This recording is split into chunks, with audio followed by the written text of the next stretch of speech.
Débora. Lucas 10. Lucas 10. Vamos orar e assim nós faremos a leitura, tá bom? Senhor amado e santo, bendito e poderoso, Deus fiel.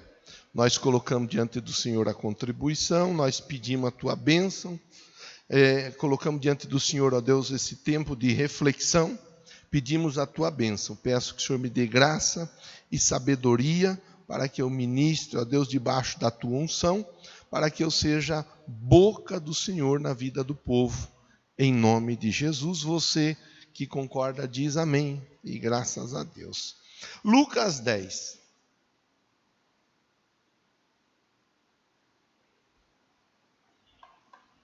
Verso 17 diz assim: Os 72 voltaram alegres e disseram: Senhor, até os demônios se submetem a nós em teu nome. Ele respondeu: Eu vi Satanás caindo do céu como relâmpago. Eu lhes dei autoridade para pisarem sobre cobras, escorpiões, sobre todo o poder do inimigo. Nada lhes fará dano. Contudo, alegrem-se, não porque os espíritos se submetem a vocês, mas porque seus nomes estão escritos nos céus, no livro da vida. Sabe, de manhã eu estive conversando, propondo um pensamento para o pessoal, inclusive o tema que eu quero propor para você que gosta de anotar, é uma proposta, você anota assim, dessa forma, se achar melhor. A alegria da salvação. Jesus havia encaminhado os discípulos, foram muitos os discípulos encaminhados para fazer a obra. Então eles foram enviados para orar, para ministrar palavra, para trazer uma orientação, uma ajuda. Eles foram encaminhados por Jesus e eles fizeram a obra durante algum tempo. Logo depois eles começam a retornar. Assim como eu, assim como você, assim como nós, que enquanto estávamos em isolamento não deixamos de fazer a obra. Através de um compartilhar no Face, numa rede social, um link, enviando pelo WhatsApp e assim por diante. Não deixamos de fazer a obra, fomos fazendo a obra. Jesus encaminha, vai e faz a obra. Eles vão e fazem a obra. Agora eles começam a voltar para Jesus. E no tempo em que eles estão voltando para Jesus, o coração deles está alegre. Eles estão felizes. E o texto diz que eles estão felizes porque os espíritos se submeteram a ele. É interessante a gente pensar em algumas questões aqui na noite de hoje. Primeira delas, eles foram e fizeram aquilo que eles haviam sido designados para fazer. Deus, na pessoa de Jesus Cristo, os encaminhou, os enviou para fazer a obra. Deu a eles uma palavra, deu a eles uma orientação, um norte, uma direção. E eles seguiram fazendo do jeito que Jesus os instruiu, os orientou. Isso é algo que nós devemos de prestar atenção, de pensarmos que a palavra ela é liberada sobre a nossa vida, Deus tem falado conosco, não tem faltado palavra para nós temos sido abençoados por Deus através da palavra, todos os dias. Se a questão era isolamento, nos propusemos a todos os dias trazer uma palavra de fé, uma instrução, uma orientação e juntos nos fortalecermos em Cristo através da palavra. Agora, o importante é nós olharmos o exemplo deles. Eles ouvem, recebem a instrução e vão. Aí nós temos que pensar um pouco no nosso dia a dia.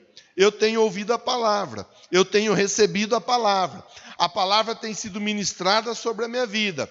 Qual tem sido a minha resposta em relação à palavra? Eu tenho aceitado a palavra? Eu tenho aprendido com a palavra? eu tenho me submetido, me sujeitado à palavra. É interessante nós olharmos que eles recebem a palavra e vão.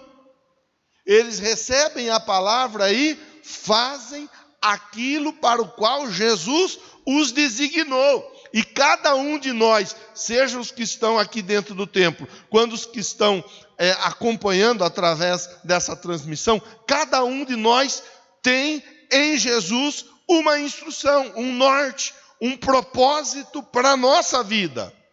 A nossa vida, ela está cercada, norteada por direções que Deus dá para cada situação. Para o casamento, para a vida profissional e financeira, para a vida emocional e sentimental, para a vida ministerial, para a vida social. Nós temos nortes que são dados por Deus através da palavra dele, para que nós possamos desfrutar da boa, agradável e perfeita vontade dele, para que se cumpra em nós aquilo que a Bíblia apresenta em João 10:10 como a vida abundante. Eu vim para que vocês tenham vida e a tenham em abundância. Então, o texto mostra que eles voltam. E como é que eles voltam? Eles voltam alegres. Eles voltam felizes. Começa agora uma retomada. Eles haviam sido enviados por Jesus, mas agora eles começam a retornar. Começam a retomar o aprendizado ao lado do mestre. Como eles voltam? Eles voltam alegres. Mas é interessante que eles voltam alegres e eles voltam dizendo, falando, conversando, expondo o que havia acontecido enquanto eles foram. Eles voltam alegres e dizem: Senhor, até os demônios se submetem a nós em teu nome. Aí Jesus, para dar uma acalmada neles e não deixar que aquilo que nós conversamos há poucos dias atrás, na semana que nós fizemos uma reflexão dos inimigos da fé, para não deixar que o orgulho ocupasse um lugar no coração deles, Jesus fala assim, vocês estão felizes porque até os demônios se sujeitaram a vocês? Eu vi Satanás caindo do céu como relâmpago. Então, se vocês estão alegres por isso, eu tenho motivo para me alegrar muito mais, se o caso for se alegrar. Mas Jesus não está propondo a eles a alegria por conta desse feito. Jesus não está propondo a eles a alegria porque os demônios se sujeitaram a eles. Jesus está chamando eles para a reflexão de uma situação muito importante que está no verso 19, aonde Jesus diz assim, eu lhes dei autoridade. Vocês receberam autoridade.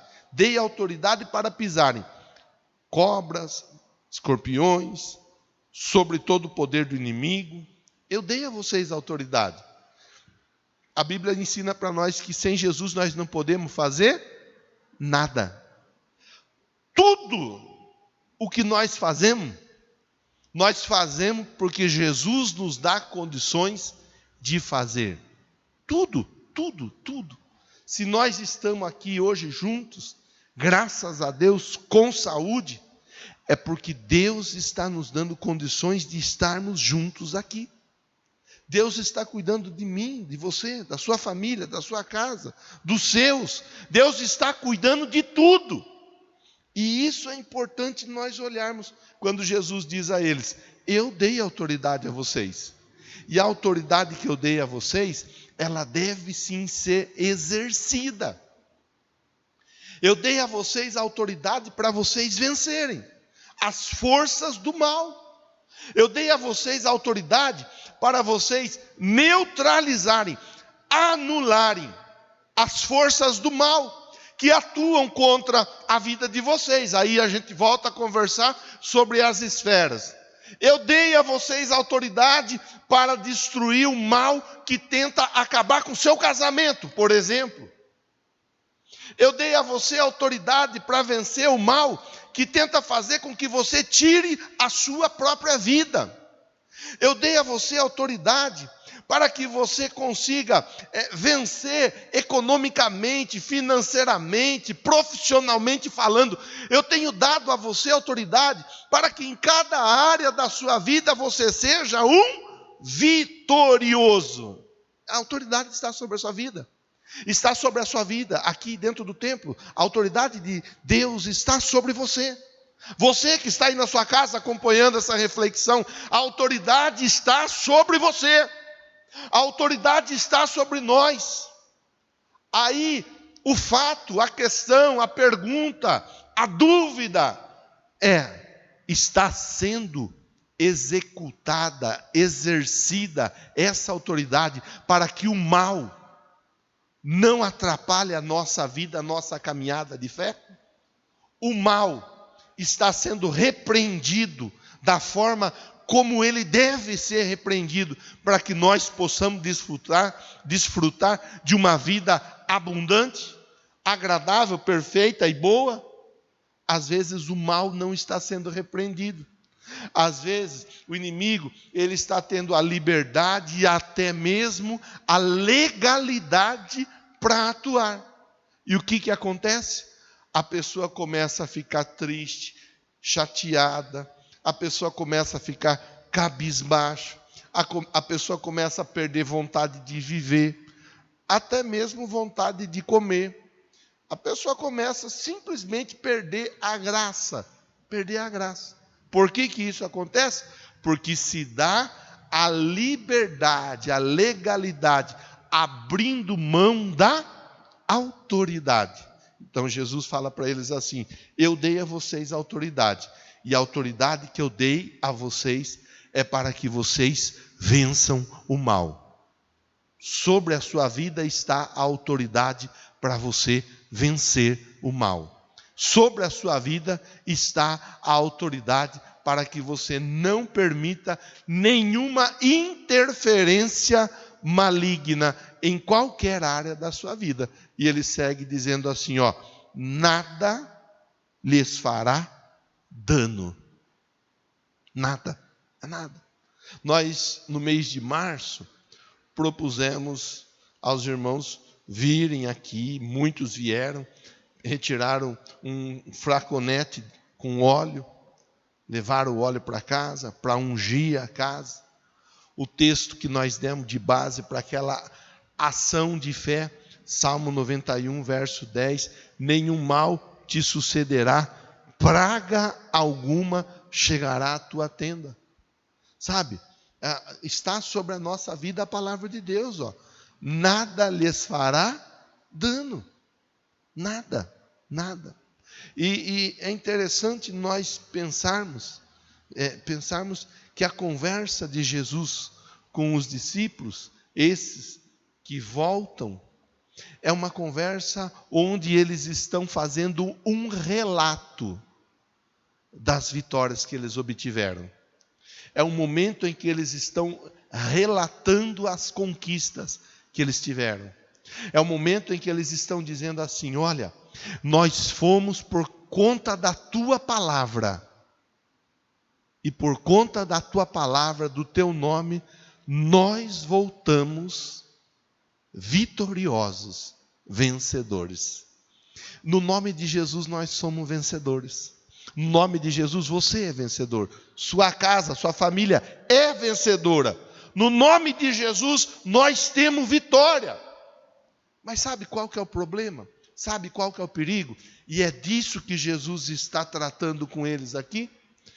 Porque às vezes nós conquistamos vitórias, e se nós não tomarmos o devido cuidado, essa vitória pode preencher o nosso coração, e nós começarmos a achar que somos melhor do que um ou melhor do que o outro.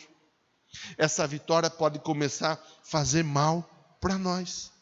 Na palavra de Deus está escrito assim, sobre tudo o que você deve guardar, guarde o teu coração. Porque é dele que procedem as tuas saídas. Jesus está conversando com esses discípulos. E ele está dizendo assim: olha, é importante que vocês valorizem essas vitórias que vocês tiveram, colocando o mal por terra, para correr. É importante que vocês valorizem essas vitórias. Mas vocês devem tomar o devido cuidado com a alegria proporcionada por uma vitória. Na Bíblia nós aprendemos assim: o amor ao dinheiro é a raiz de todos os males. O que é a raiz de todos os males? O amor ao dinheiro. Na Bíblia não está escrito que o dinheiro, ele é a raiz de todos os males. Está escrito que o amor ao dinheiro é a raiz de todos os males. Não é errado, não é pecado alguém ter dinheiro, alguém ter uma vida boa, alguém ter um carro legal, uma casa legal, roupa legal, alguém fazer bons passeios, alguém ter bons móveis dentro de casa. Não é pecado, não é errado. E não é disso que Jesus ele está tratando. Da pessoa ter uma vida boa, uma vida próspera, uma vida tranquila. O que ele está tratando e o que ele está procurando ensinar é o perigo de deixar as vitórias inflarem ou inflamarem, vai do jeito que quiser entender, o coração da pessoa.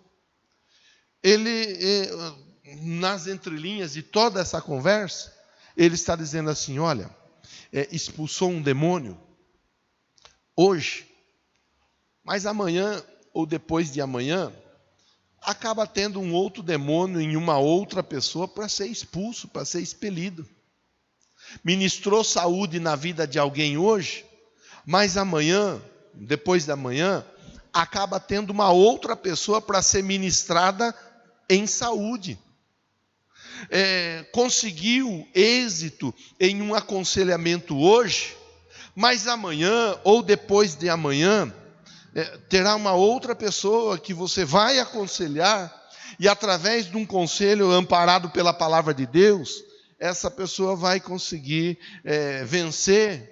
Com outras palavras, Jesus está dizendo assim: as vitórias, as conquistas, nós vamos trazendo uma após a outra. Vou pegar um exemplo aqui.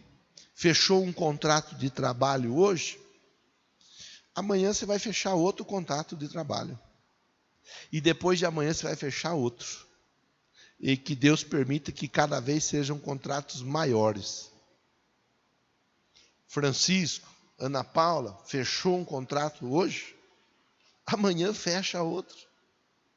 Depois de amanhã fecha outro. Depois de amanhã fecha outro. E cada vez serão contratos maiores. Anderson fez um frete hoje, vai fazer outro amanhã. E outro depois de amanhã. E outro depois de amanhã. Fez frete hoje? Está vendo como que eu sou profeta? E que Deus abençoe que cada vez venham fretes, serviços melhores. Sobre cada um de vocês, quem trabalha com venda, representação e assim por diante, na estética, na saúde, como por exemplo a Débora trabalha na área da saúde, cada um de vocês que está aí acompanhando do lado de lá, já tiveram muitas respostas, mas muitas outras respostas virão. Falamos do Davi, se eu não estiver enganado, acho que foi ontem que nós falamos do Davi, né? Foi. Eu matei um leão, depois eu matei um urso, esse gigante vai ser como um deles, como um leão, como um urso, vou acabar com a raça dele também. Davi estava falando assim, ó, eu já tive uma vitória, já tive outra vitória, já tive outra vitória, já tive outra vitória, porque as vitórias elas são constantes na vida daquele que está em Cristo. Então, as vitórias, é claro, elas devem nos alegrar e devem produzir alegria mesmo nos êxitos que nós vamos alcançando em cada questão, em cada situação. Mas as vitórias não podem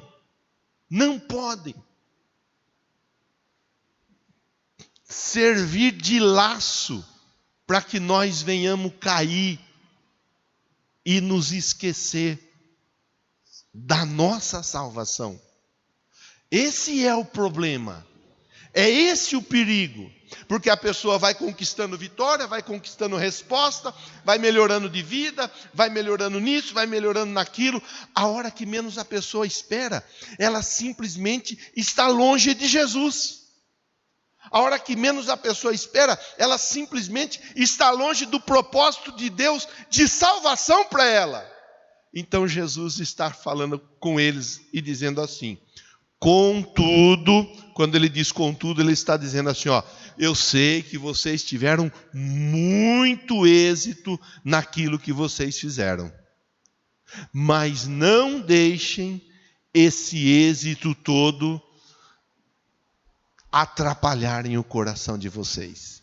Eu já estou dando para você um spoiler do que vai acontecer amanhã, eu já estou adiantando. Deus tem vitória para a sua vida. Já estou te adiantando.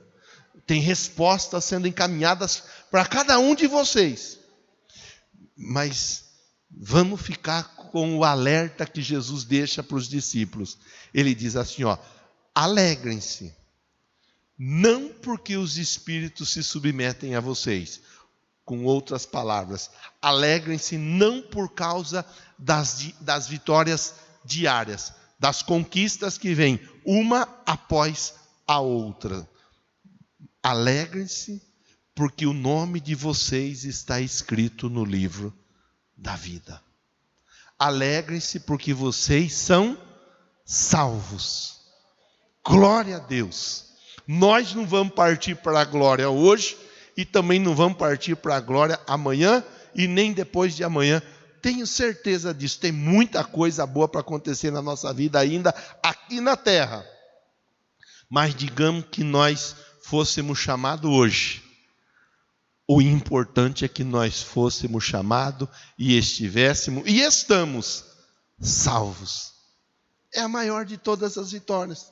É a maior de todas as conquistas. Você vê nesse tempo de pandemia tão triste, que período difícil que todos nós estamos vivendo. Ver tantas pessoas que conquistaram tanta coisa. Gente renomada, entubada. Gente com muito recurso, sem ter o que fazer, à mercê de um profissional da saúde. Você vê como que é o negócio. A dificuldade, o problema, bateu tanto na porta do pobre quanto na porta do rico. Tudo bem, que o hospital que o rico fica é um, que o pobre fica é outro. Mas o problema é o mesmo para todos.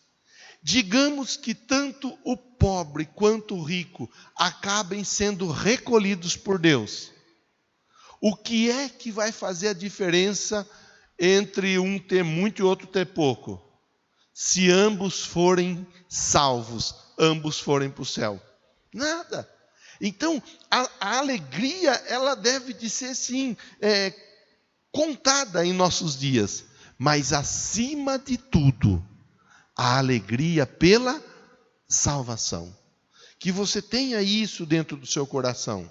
Que você tenha essa certeza. Você é um salvo. Você foi marcado por Deus para vencer. Deus te marcou para que você viva eternamente com Ele. E cada conquista que Ele vai acrescentando, dia após dia, tem a única e exclusiva finalidade de cumprir na sua vida a promessa que diz que você comerá o bem dessa terra, viverá de uma forma agraciada e satisfatória, em nome de Jesus. Agora nós vamos participar juntos da Santa Ceia do Senhor. Santa Ceia do Senhor participa quem? Participa o salvo, ou aquele que tem a intenção de ser salvo. Aquele que mesmo de repente com uma vida toda tortuosa, toda equivocada, toda errada, tem a intenção de ser um salvo. Por quê? Porque no corpo de Cristo a pessoa recebe força. E no sangue de Cristo a pessoa recebe perdão. Então agora é a hora aonde nós vamos juntos, né? Nós aqui, você aí na sua casa, começa a deixar tudo preparadinho para que nós possamos juntos participarmos da Santa Ceia do Senhor. Para que, através da força no corpo e do perdão no sangue, nós mantenhamos e perseveremos no caminho da salvação, em nome de Jesus. Amém? Eu quero te convidar a fechar seus olhos, reclinar sua fronte, que nós vamos nesse momento fazer essa oração. Eu vou orar primeiro em cima da palavra e logo a seguir nós vamos participar juntos com os elementos corpo e sangue de Cristo. Senhor Deus, às vezes nós acabamos ficando meio orgulhosos, porque conquistamos uma vitória financeira, porque conquistamos uma vitória sentimental, porque conquistamos uma vitória física. Às vezes um bom resultado ele pode fazer mal para nós, e ele pode fazer mal o suficiente para nos levar ao convencimento de que somos tão bons que nem precisamos do Senhor. Então, o texto proposto para a nossa reflexão nos faz lembrar que Jesus, ele conversa com os discípulos e ele fala, primeiro, frisando que se os demônios se submeteram à autoridade do nome de Jesus, o próprio Jesus viu Satanás cair do céu. Segundo, e se eles receberam autoridade, a autoridade fora dada pelo próprio Jesus. Em terceiro, a alegria das conquistas diárias e passageiras não pode ocupar o lugar da alegria pela vida eterna. E é assim que eu oro para que se cumpra sobre todos nós a bênção do Senhor. Nenhum de nós nos alegremos com aquilo que é passageiro, a ponto de esquecermos, desprezarmos ou banalizarmos aquilo que é eterno, que é a nossa salvação. Que a bênção seja com todos, em nome de Jesus.